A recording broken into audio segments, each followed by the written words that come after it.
Happy New Year to all you people out there in Polk Nation. Jim Gazzolo, Heath Schroyer. New Year, new you. Woo! I'm trying, man. Revelations? You know what? I'm just going to try Resolutions? I don't really do those. Just try to be as consistent as possible and try to be fearless. Well, the first word was revelations. You got anything for us? That was my question. No, it's all quiet right now. But I got my man in the studio today. You're going to coach Gary Goff from Valdosta State. Now, I am so excited. I'm telling you, I am so excited about Coach and what he's doing. Did anything go wrong for you during the year? I mean, it's never utopia. I mean, I went through a lot of things personally that I wish I wouldn't have had to go through. But it was a great year, and we're obviously we got a long way to go as a university, long way to go as a department. Everybody I talk to wants to know one thing. What's that? What did you order at Waffle House? Pork chops and eggs. And then when I waited for about 5 hours for Coach, then I had a couple waffles after that. Was that a long 5 hours? Because I got a little bit nervous there towards the end. Was that a long 5 hours? It was a long 5 hours.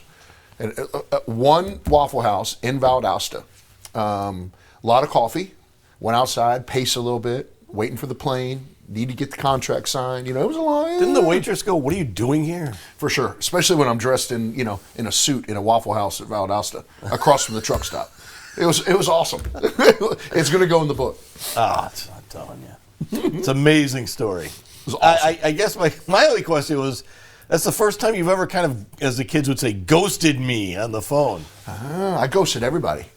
I really did. I had to come up with a couple words that got you to actually call me back. I said, I know what's going on. You're going to. But, I didn't have anything truly confirmed. I mean, people can say whatever and people can verbal, but you and I both know about verbal, Where was the contract signed? It wasn't signed at the Waffle House, was it? No, signed at the airport in Valdosta right before we took the air. I wanted to go. I'll say this There's much. a picture on Twitter of it, actually. Yes, I've seen that. I do say this much. I don't recall a McNeese coach flying in on a private airline. So you've made the process at least look big time. It is. Well, I mean, look, at the end of the day, we ultimately are trying to go to FBS football. We've made that, perfectly clear. But we have to be better at where we're at first. And we have to, but it's my whole thing is to rebrand and take the blinders off of what we can do. And you know what? I asked two people in town, and they stepped up and they helped us, and we got a plane and we went and got Coach. And people in this community want to be something more. You just have to ask. That looks good. That looks big time. I'm saying it is big time. I mean, like we had band members. And we had probably 100 people at the airport welcoming Coach in. I mean, football here matters. It's a big deal, and having Coach here is big. I'm telling you, this guy. You can say, "Oh, I'm just telling you, this guy's going to win. He's going to win big, and he's going to fit here." His family, Tiff, his kids, they're phenomenal people.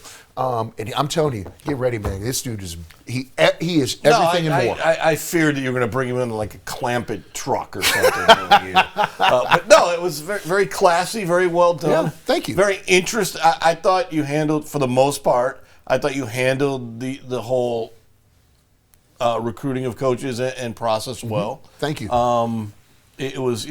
It's interesting because everybody wanted it done in a day, and I kept saying the further it went into the playoffs, I kept saying the more obvious who it's going to become, and nobody else caught on to that. Yeah. Well, obviously, I talked to and I met with several people and had very, very in-depth interviews with several people. But I kept, I said this in a press conference. I put the 10 things down that the characteristics that I wanted. Had a list. Top of my list was Coach Goff.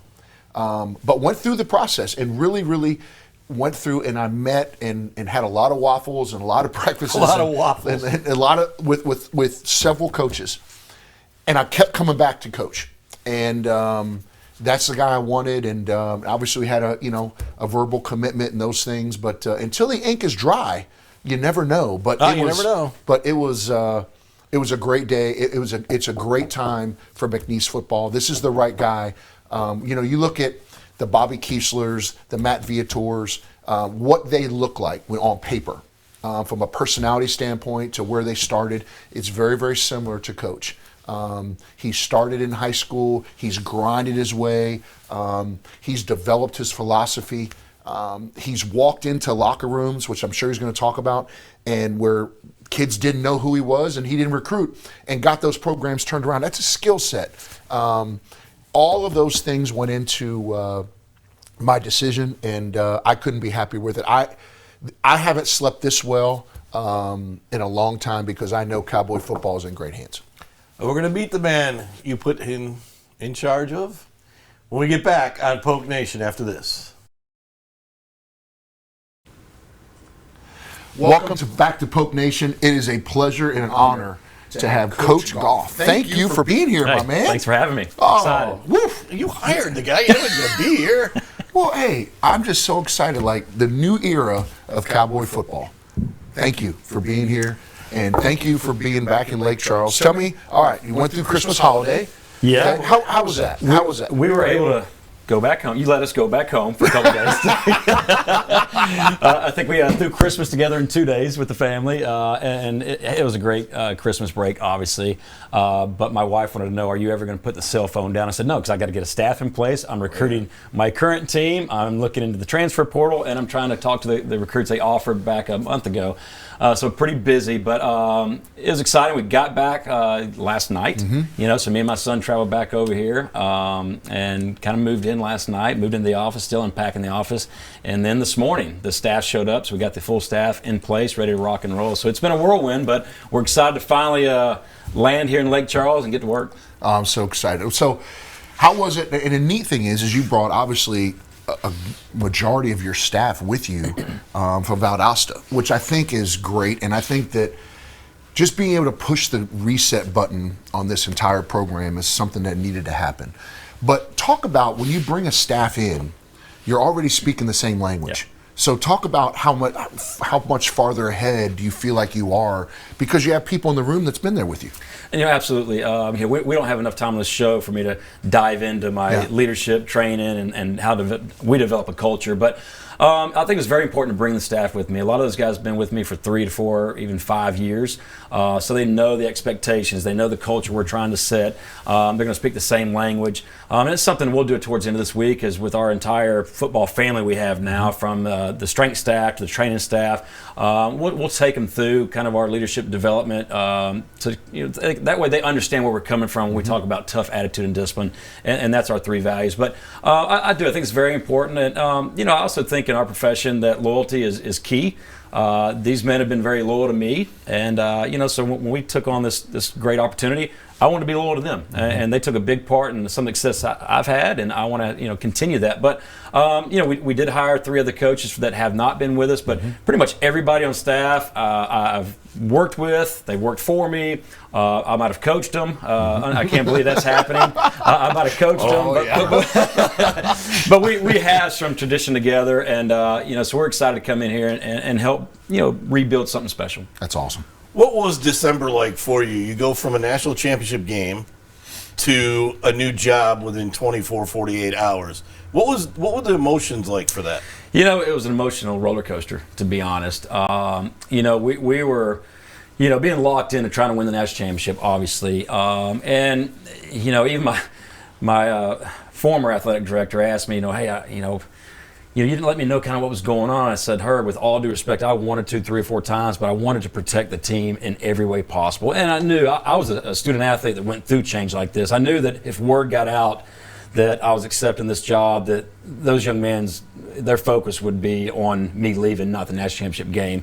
Now, the national championship game didn't turn out like we wanted. We had a lot of injuries and faced a very good team. But going from that high of playing in that game to not getting the results we wanted, being in the locker room with my team and my seniors and knowing that, it was over for those seniors and I was going to take on my next opportunity was difficult. It was very difficult.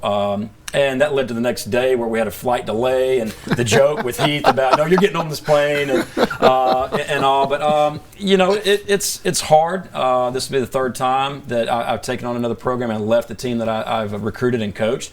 So you have mixed emotions with that because you love these young men that you recruit to come play for you, and you love their families. But it's also time for the next chapter. And I think when you build something special, you're going to have those emotional ties. That's very hard, to go to the next opportunity. But with that being said, we know what a great place this has been and can be. Very excited about this challenge. Very excited about this opportunity. So we went from being emotionally drained to, okay, we're on the plane with Heath. Let's go. And then the moment we landed here that Sunday night, it was special from that moment on. I know we got our hands full. We got a lot of work ahead of us, but it's exciting, and we're definitely up for this challenge. The thing about this program is nobody's been hit like this program. Right. Everybody had the pandemic. Yeah. But nobody's had 2 hurricanes. Nobody's been through so many coaches in such a short period of time. What's the first thing you have to do with this program? Well, I think you got to set the boundaries first, but do that the right way. I've already had a Zoom meeting with the team, and we'll have another meeting with them next Monday. But I need to let them know that, hey, we're here with them. This is not a coaching staff coming in and it's coaches against players. It's not that way. We want the same thing these young men want, and the same thing that their families want and the community want, and that's for them to do things the right way. And hopefully, when they walk across that stage with diploma in hand, they've also got a lot of championships on their fingers. So I think it's very important they know that we're with them, and we all want to get to the same end result. And if they know that, then hopefully then you can start building those relationships. But we got to build a strong relationship with these young men, build that trust, because there's going to be some rainy days. But we're going to work extremely hard, and we're going to do things the right way.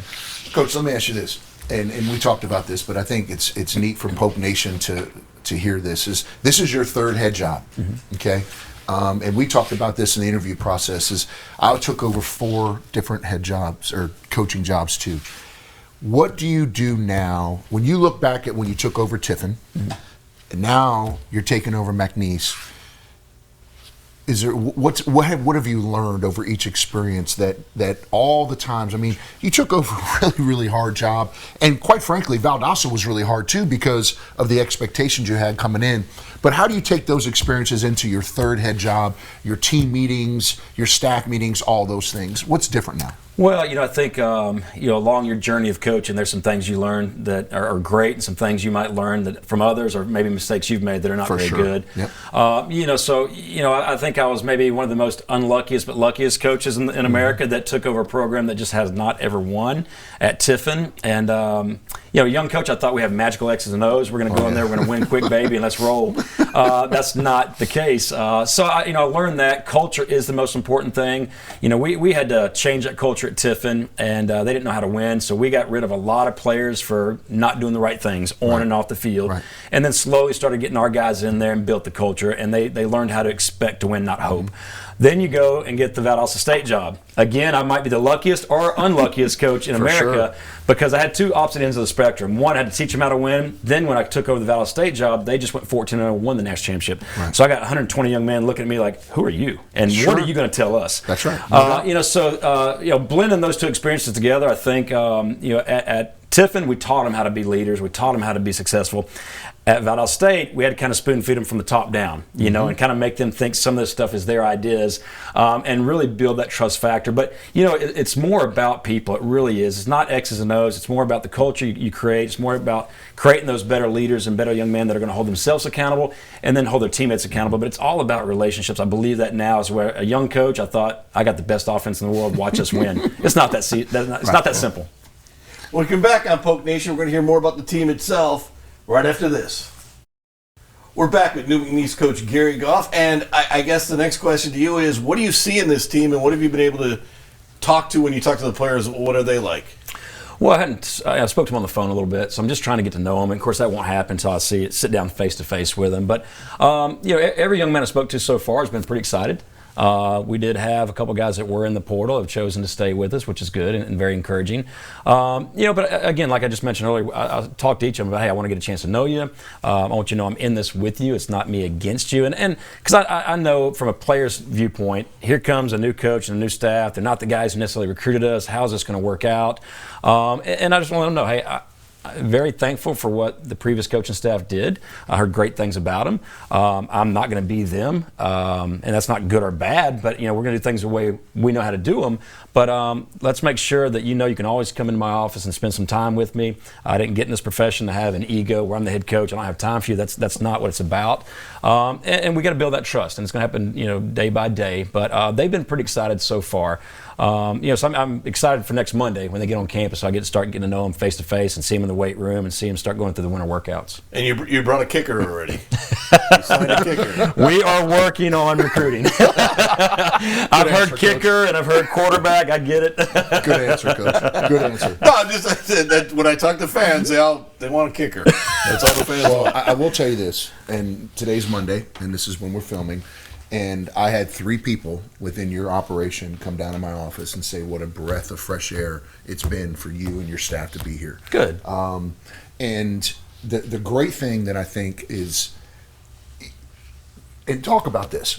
Obviously, you're known for the Mike Leach and Hal Mummy and the air raid, and I love it because you sling that thing all over the lot. But you also had 3 1,000-yard rushers. So talk to Polk Nation about, when you take your team and you look at the personnel, how do you manage your personnel to maximize it within your system? Well, I think that's the beauty of the air raid offense. We want to stretch the defense both vertically and horizontally, and basically take what they're going to give you. Now, my quarterback at Valdosta State's a very good player, and sure. He's got a cannon for an arm, and he's a 4.4 guy, so he's one of the fastest guys on the field. So, when teams want to drop 8, it's pretty easy for him to see a crease and take it 80, and then vice versa. If they want to load the box and try to pressure him, then we had weapons on the perimeter to throw the ball deep. So it's really about putting your quarterback in the situation to take advantage of what the defense is trying to give you, and it's that simple. So our quarterback's always trained to have some audibles, to have some easy calls where he can get you out of a bad play call. But we had 2 really good backs there, and then he was the third.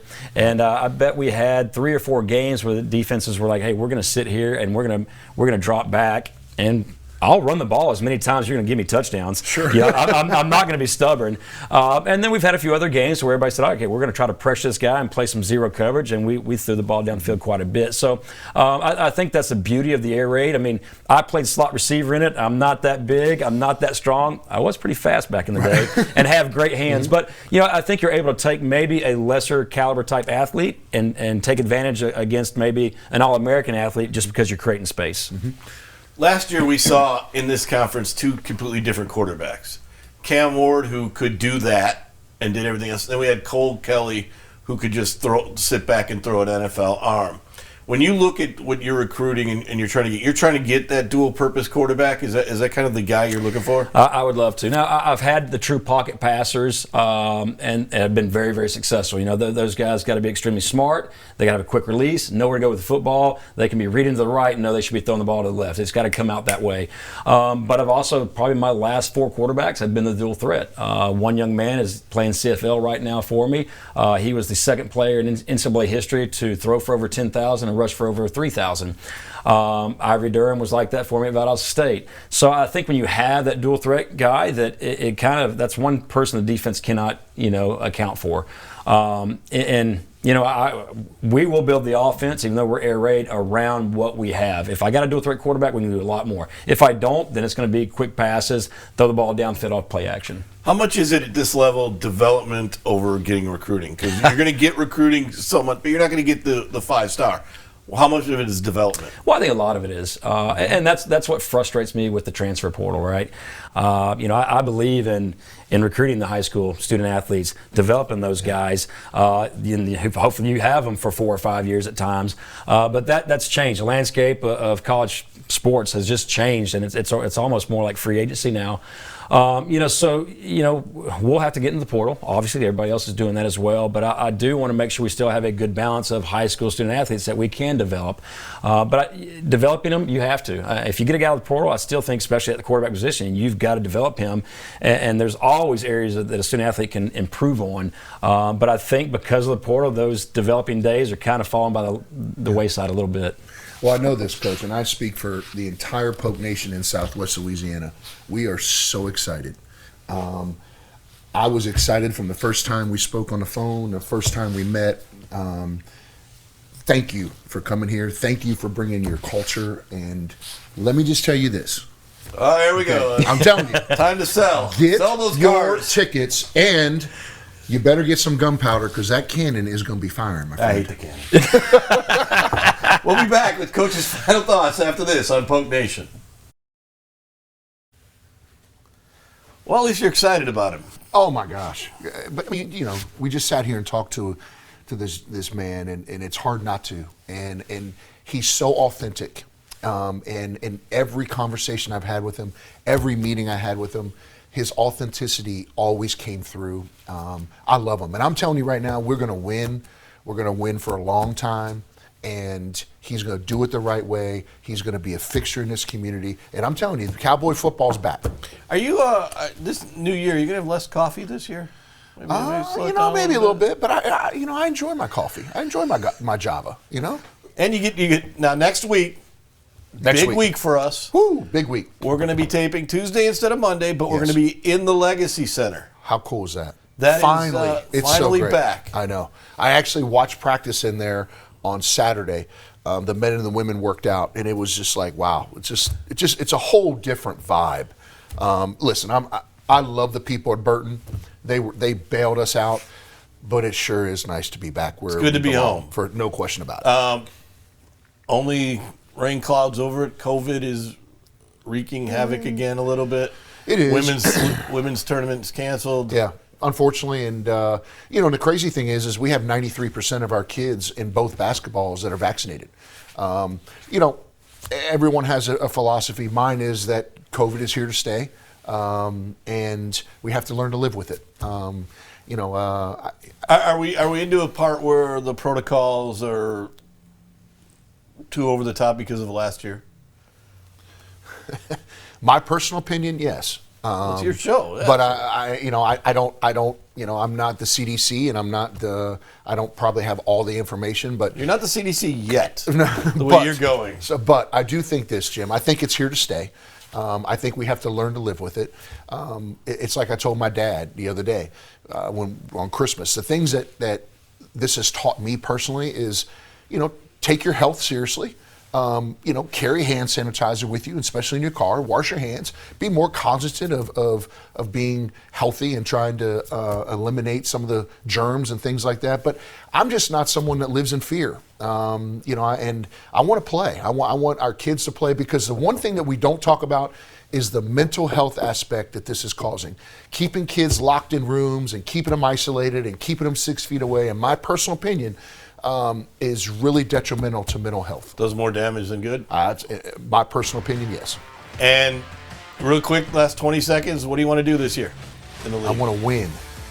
I want to win, Jim. I want to win in football. I want to win in the basketballs. I want to win in softball and baseball and our sports. I want to win in soccer. I want to win.